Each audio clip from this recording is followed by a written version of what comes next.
Welcome to episode number 113, Emma Hale Smith. I'm your host, Damon Soka. Yes, it is that Emma, the prophet's companion for eternity. Now, before I get started today, there are going to be a couple of rules. First, you have to finish this podcast if you start it. Second, if you have concerns, you are welcome to contact me. However, only after you have listened to every word of it. I recognize that Emma is a controversial subject, and what I will discuss today probably not going to end that controversy. But for me, I found Emma. Out of all the famous historical figures of the church, I've always been endeared to Emma and her story. I suppose, like many, I have struggled a little with what happened with Emma. Many, like myself, have wondered why and what really happened to Emma towards the end of Joseph's life. Before I answer that question, I want to take a look at Emma and her testimony of the restoration because it is important to the overall discussion. Emma was chosen, as far as I'm concerned, before this earth as a companion to Joseph, and to be equal to one of the greatest prophets to come to earth, to stand by his side. I would dare say that in premortality, Emma and Joseph, as far as spiritual nature is concerned, were two of the most valiant of the valiant. The Lord chose Joseph and Emma to restore that gospel together. As you look at her character, nature, and boldness, one could easily see just how much of a true pair Joseph and Emma were. She was chosen to experience, along with Joseph, every event of the restoration up to and after his martyrdom. She gave up her own family, a stable home life, wealth, and even gave her life and Joseph's life to the church and its establishment, all while trying to maintain some semblance of a family life. I don't think anyone would dare question her testimony of the restoration. She was solid as anyone. She was perhaps more valiant than any other member of the time, and certainly was far more persecuted than any other individual, except Joseph.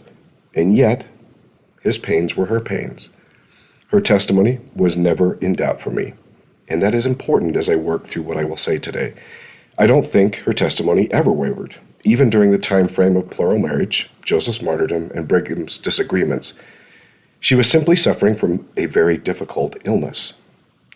Now, Lucy Mack Smith, who became her de facto mother, stated the following. These are her words. I have never seen a woman in my life who would endure every species of fatigue and hardship from month to month and from year to year with that unflinching courage, zeal, and patience which she has always done. She has been tossed upon the ocean of uncertainty. She has breasted the storms of persecution and buffeted the rage of men and devils, which would have borne down almost any other woman. It is from that perspective I would like to begin today.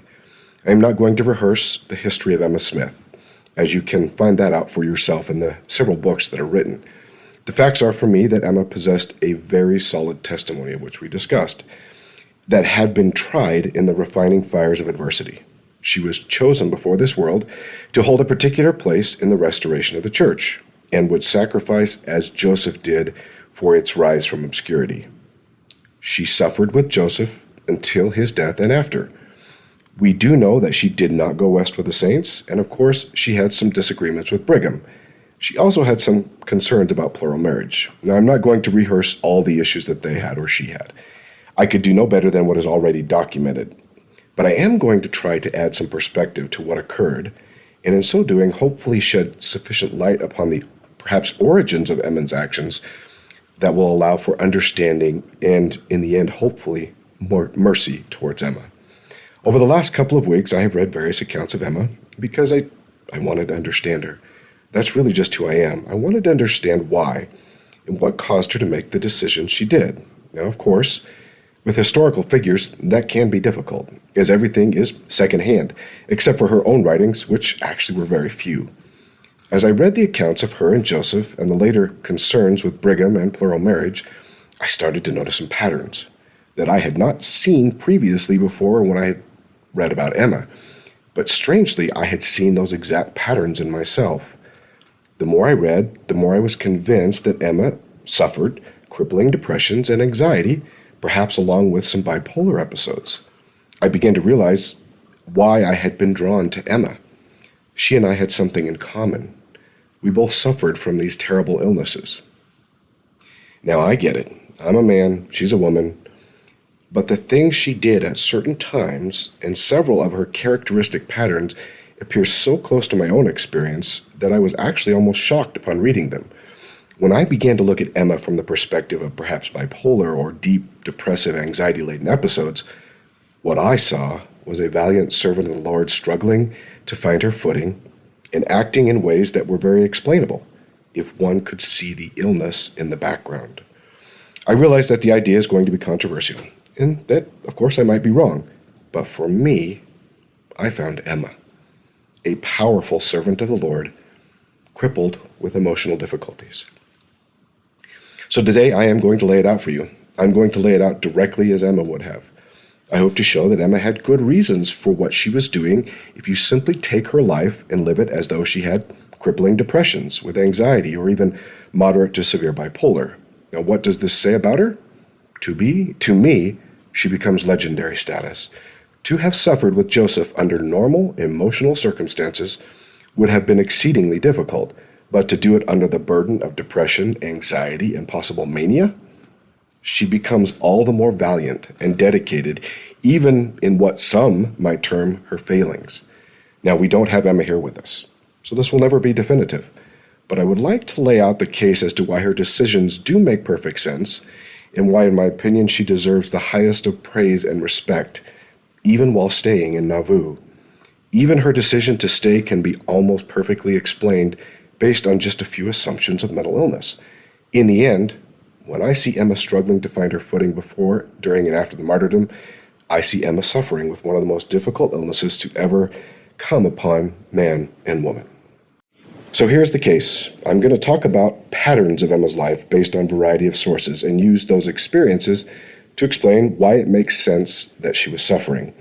Now, we know that Emma wrote very little, did not keep a journal, and most of the things we know about her are recorded by others. I'm not intending right now to enter into a debate about Emma, or whether or not she suffered with bipolar or depression or anxiety. My purpose today is to simply show that it is very plausible that she suffered and that her illness provides a background for some of the decisions she made during and after Joseph's martyrdom, and that the whole disagreement between Emma and Brigham, or even church leadership, might have been forever changed if something had been known about depression and bipolar at the time. So here we go. Now, the first thing that we always look at in mental illness is genetics. Genetics are the first important factor in depression and bipolar. Now, I have not read everything about Emma Hale's medical history of her family, nor have I studied their DNA. So at best, what I have is circumstantial evidence. But from accounts, it appears that a genetic connection is actually very possible. The first very strong case is that her last son by Joseph, David Hiram Smith, was committed to a mental institution. And from what I can tell from the readings, it was for periods of psychosis. Now, really, that is a very broad definition.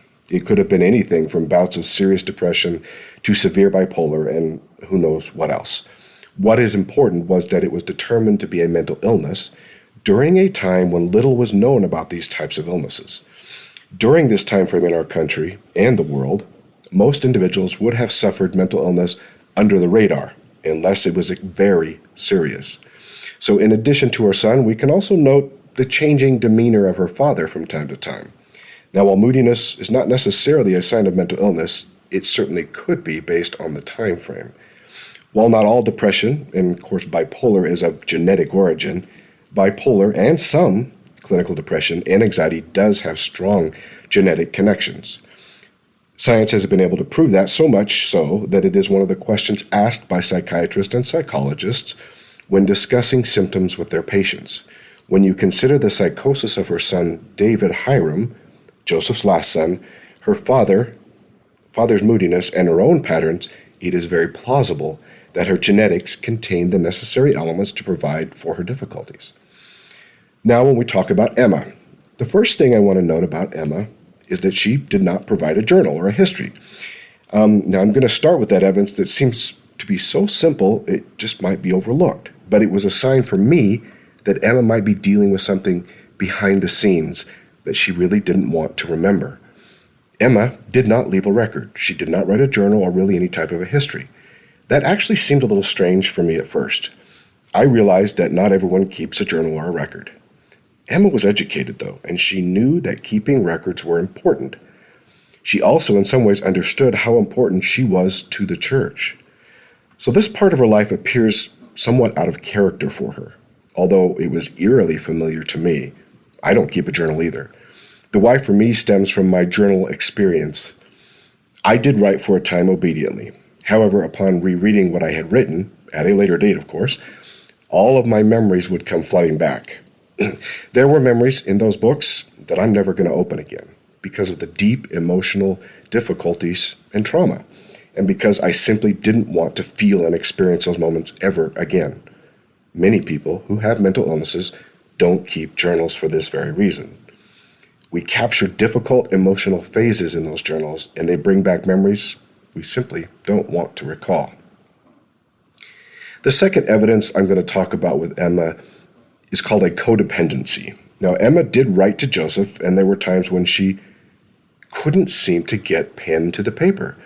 Many of her letters show a deep connection with Joseph, but also a deep dependency upon his presence with her. Now, anyone who has ever had or suffered a major depressive episode has felt this dependency upon another for support. The physical presence of the support network is soothing to the illness, and deep anxieties arise when that network is gone for long periods. To remove the support network from our presence sends true shockwaves to our soul. I could see that in her writings, and interestingly enough, Joseph hints in his letters how he understands how difficult it is when he leaves. The telling sign for me is when she simply could not put pen to paper. She was emotionally paralyzed by the illness at times, and numbness takes over at times. That makes writing impossible. Now, my wife suffers the same way when I leave for a time, or did, and I have experienced this codependency with her. This codependency, along with other evidence, is actually a pretty strong indicator that at times she was suffering greatly. The third thing we want to note about Emma is trauma. Now, even without the genetic links and the evidence of this codependency, Emma retained sufficient trauma in her life to match almost up to Job. Miscarriages and the death of several children is sufficient evidence for a possible illness. But add upon that the stresses of rarely having your own home, moving consistently from place to place, your husband gone for long periods of time, that's who also your support network is, your husband in constant peril, you are under constant threat because if they can get to you, they can get to Joseph, children at risk of violence, raising young children while under persecution, being the prophet's wife, and then to top it all off, 3 brothers of what became her family were killed within a few days of each other, both Hiram, Joseph, and Samuel. Now, if I gave that list alone to a psychiatrist without a name, I have no doubt they would expect at least PTSD, if not full-blown clinical depression or bipolar. The final blow to that awful illness was the death of those 3 men she loved so dearly. The depression and emotional darkness that likely resulted from such an event would be catastrophic for weeks, months, and likely even years. It would have been almost impossible to see out of the depressive fog for Emma for perhaps many years. So this is the fourth piece of evidence, and this is codependency and death of the support network. Now, Emma was very, very protective of Joseph, things including his writings after his death. Now, this is not unusual for someone who has lost their spouse, but for Emma, whose whole life and support network was wrapped up in Joseph through this possible mental illness codependency, those writings and belongings took on a whole new meaning. Joseph was not going to be by her side, and neither were Hiram or Samuel going to be there for any comfort. Joseph's mother was aging and would not likely last very long. Emma had lost her support network, and fear and anxiety and depression overwhelmed her. Emma knew how important the revelations and writings were to the church, but if you cannot have the presence of the people in the support network, then you can have the things that make you feel close to them, and those were Joseph's effects. Now, I know that Brigham and Emma had some conflict around these particular items. Brigham, the next prophet, trying to preserve history and church property, and Emma holding on to what little she had left. of Joseph to keep her alive. Now, Emma needed those writings and belongings to preserve her own life, or what was left of it. Giving them away was not simply giving away paper, books, articles, or effects, or things. This was now Joseph for her, and she would not lose what she had left of him. Her reactions to Brigham show how deeply she was affected in her illness by the loss of the three brothers. Because mental illness changes realities, Emma was simply not able to see outside of her own dependencies. She was preserving her own life by surrounding herself with the support she had left. Brigham, was not at fault for asking, but one could see how easily the difficulty might have arisen without understanding of her illness. When we look at Emma during this time frame and consider her actions in light of a possible deep depressive episode, she reacted exactly as would be expected. She could not have left Nauvoo or parted with anything associated with Joseph. The animosity and anger she appeared to have for Brigham does appear to be simply the outcomes of the illness. Now, in addition to this codependency and death, understand that when we have depression, it is very possible that she believed that she killed Joseph, Hiram, and Samuel. Now, due to these anxieties and this codependency for the illness, Emma had actually asked Joseph to return to Nauvoo just before he went to Carthage. He had already crossed the Mississippi River. Now, while we all accept that she was not at fault for asking Joseph to come back, and certainly not at fault for his martyrdom, depression would have convinced her otherwise. Not only would she have believed, under the influence of a depressive episode, that she was responsible, or at the very least contributed to the killing of Joseph, but also Hiram and Samuel, and the sufferings of John Taylor. Now, I have been on the guilt side of depression far too many times, and I would have believed that I sent them to their deaths. And I would have also have believed that the saints would have seen me as an accessory to their deaths. I would have worried that they wouldn't have accepted me any longer. The insecurities would have been very real to her. It doesn't matter what the saints thought. Though it doesn't matter what the saints thought about those things. For her, they were likely a reality. The next piece of evidence we find in Emma's life is after Joseph's martyrdom, in her marriage to Louis Biderman. The need to have a support network often causes issues in finding relationships and tends to at times cause even bad ones to occur. Now, this does appear to be the case for Emma with Louis Biderman and their marriage. Louis was unfaithful to Emma, and their relationship was not the best one, at least if we believe what is written, although Emma remained with Louis even after the affair. Also, this is a possible sign that Emma was suffering and needed that support network. Dysfunctional relationships tend to occur with mental illness because of the codependency needs. It's also interesting to note, and another piece of evidence is her reactions to plural marriage. Now, Emma was at times hostile to plural marriage and at times accepting of it. And then, even after accepting it, she would reject it again. Now, while there could be several explanations for this vacillating behavior, if she had serious bouts of depression and anxiety, or even a bipolar situation, her actions would seem exactly as they should be. When the depression and anxiety was not as present, she would feel the truth of the doctrine and be more accepting. But when the darkness of depression descending upon her, with all the insecurities that go with it, including that codependency we talked about, she could no longer feel the truth of it, and her insecurities would get the best of her. From one who has lived codependencies and has literally lived upon the life and energy of my own support network, her actions were identical to what I would have done with my own bipolar. When I took all of the reactions and the emotions that bipolar would create, I could almost formulate the experiences of Emma exactly as she has experienced them. Yes, I am a man, and I am never going to fully understand, but in some senses no one will ever really understand Emma, except for perhaps the Lord. But I could see just how easily it could have occurred. Now, I've been in the darkest of places with my depression and anxiety, and I would have reacted identical to her outright rejecting the revelation. And when my illness was more managed, I could have seen the truth of the doctrine. When you are in the deepest of depression, you cannot feel the truth of things. Depression, anxiety, and bipolar change your realities and the way you feel and work with spiritual promptings of truth.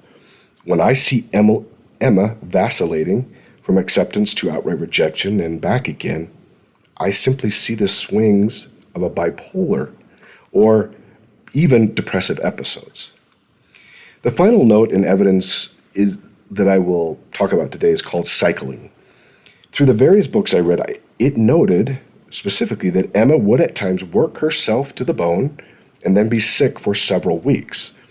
Now, this was not just one simple occurrence or several occurrences. It appeared to happen many times in her life.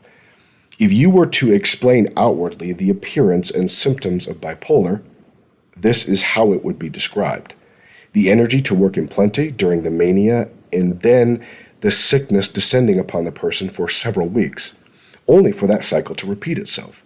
Considering the amount of stress and trauma she experienced, her swings could have been terrible on the depression side of things, and we actually do find her sick on a regular basis.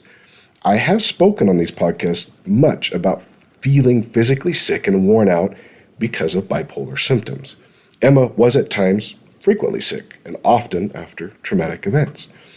Now, if taken together, her solid testimony against the background of the genetics, several serious traumatic events, deep codependencies, a lack of personal history, cycling illnesses, and vacillating emotional states, Emma appears to suffer with serious bouts of depression and anxiety, or even bipolar disorder. Now, while my list of evidence perhaps deserves a longer treatise, I believe that from what I have seen of Emma, that she suffered greatly. If it is true that she suffered from serious emotional difficulties brought about by bouts of mental illness, and ultimately, we will only know when we get to talk to her on the other side of the veil, then Emma's actions and reactions make sense. Staying in Nauvoo was probably her only option based on the illness. Leaving Joseph's body, and even the bodies of Hiram and Samuel, and the thought of Mother Smith perishing on the Great Plains would have paralyzed her emotionally. The deep depressive episode that likely ensued after the deaths of the brothers would have been terrible upon her mind and body. She would not have had the physical ability or strength to make the trek to the Salt Lake Valley, and likely would have perished on the plains. If more had been known about mental illness at the time, perhaps the disagreements between her and Brigham could have been more easily resolved and understood. Ultimately, we will never know in this life. For me, though, I truly found Emma, that stalwart saint foreordained before this world to stand alongside Joseph and to be his companion. I regard her as a heroine in her time, and one of the greatest to walk the earth. Her actions, while not always understood, for me appear to be nothing more than a significant trial of faith brought upon her by genetics, a series of traumatic events in time. If she suffered with such illnesses, then her actions appear all that more impressive to me, and her life all that more saintlier. I think I could say that she lived great and she died great, and will be classed among the most valiant of her time. For now, I will leave it for you to decide, and I will leave Emma with her beloved Joseph. Until next week.